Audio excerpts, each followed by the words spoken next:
porn. It does look like we're shooting porn. Yeah, so I think we just say to them, I think if we say loudly we're not shooting porn. I think that would be fine. That would be the least suspicious. I think we're not shooting porn. We're not shooting porn. Yeah. No.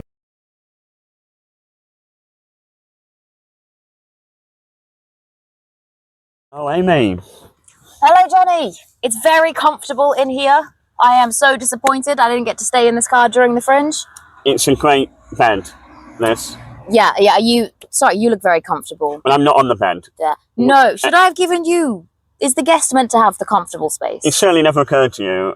It did not occur to me. I felt like it'd be rude to say, this is insane. But that would be very rude. Yeah. That would be very rude of you to say that. But on camera, I can say this is completely I've been so accommodating. Yeah. I've welcomed you into my home. I'm just lying in the boot of the car. I feel like a hostage. But and also there's something annoying about the fact that you're a hostage, but also like a relaxed hostage on a bed. I'm a relaxed hostage. Yeah. I'd be the chillest hostage ever. I don't think you would. I think you'd go absolutely crazy. I would go crazy. You would scream There's another door. So loudly. Yes. What's fun about this is Amy has only got 7 minutes of video recording time, so we've got to bang through this. This is not very well organised, but as you can see, it's a very professional setup I've got here. I think this is going to be the beginning of your trip to superstardom. I think This is where it began for you. This is where it starts. From a boot to LA, that could be your documentary. I would come up with something better, but I like the way you're thinking. Right, what's your better one? So it's easy to be a critic. I've got to cut to a really good... Yeah, you can just inject cut the video, it in, really. edit a really good name in here. Yeah, that is funny. In your voice, but clearly dubbed. Yeah, exactly.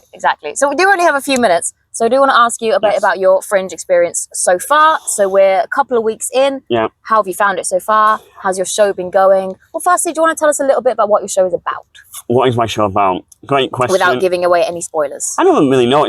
I guess it's about whether or not I'm the problem or the world is the problem. And I think it's probably the world because that is better for me to believe.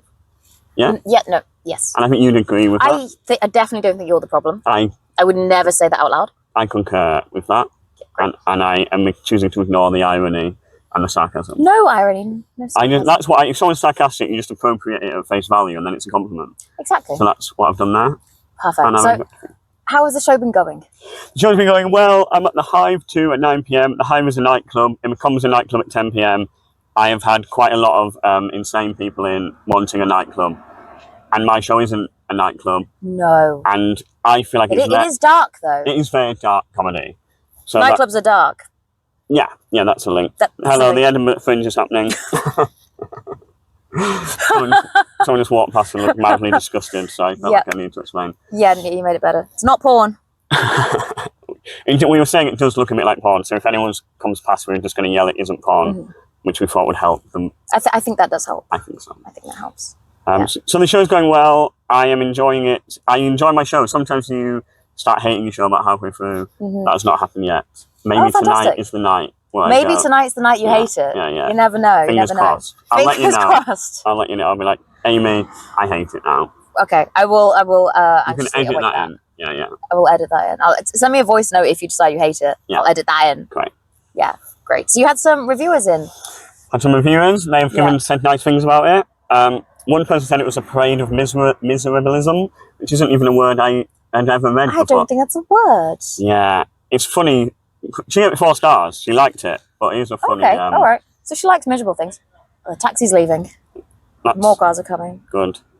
So tell me, do you have any interesting Fringe stories? I know you've been up for a few years. You've done a few Fringe runs. What's the funniest or worst experience you've ever had at the Fringe? Big question. I don't know if it's the worst experience, but certainly once I was having a terrible run. I was doing a split bill with George Zach, a comedian, and it was going awfully. And one day I just died on my arse so bad.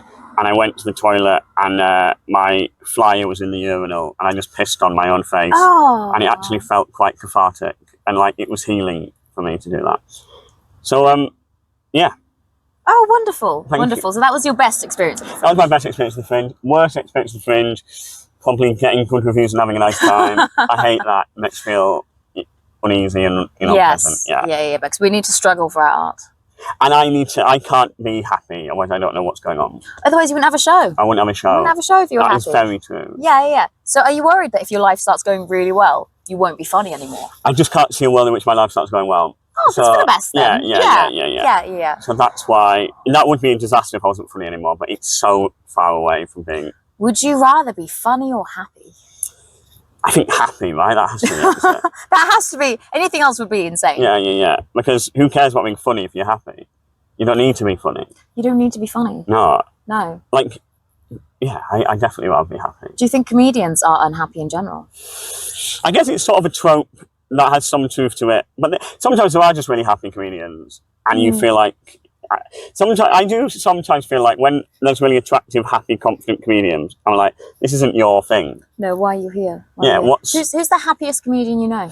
I can't say because it's too implied that I'm criticising him. But yeah, tell me after. I will tell you after. I have a funny story about them, but we can't share that today. Can you share the story without the name? It's not even that funny story unless you know the name. You have to know the name. Oh. But he's But I think there was a thing where loads of like cool people started doing comedy, and it was like, what's going on, guys? You're actors. Yes. You get some like drama students that go into stand up, and they're just a bit too happy. Yeah, and you feel like, what's going on? What's beneath the surface? Yeah, they've got to have some misery. I mean, I live in my car, so I feel like I'm qualified. Yeah, you're a mess. Stand-up. You're a mess. Exactly. I'm a well hidden mess. Yeah, I don't know if you're that well hidden. I like to think I'm quite well hidden. I'm sure you like to think that. I pass as being really put together. I do think I'm passing as a normal person. But not for long. Not for long. You are in the back of my car doing an interview. I feel like 20 minutes after knowing you, I thought, oh, Amy's pretty wild.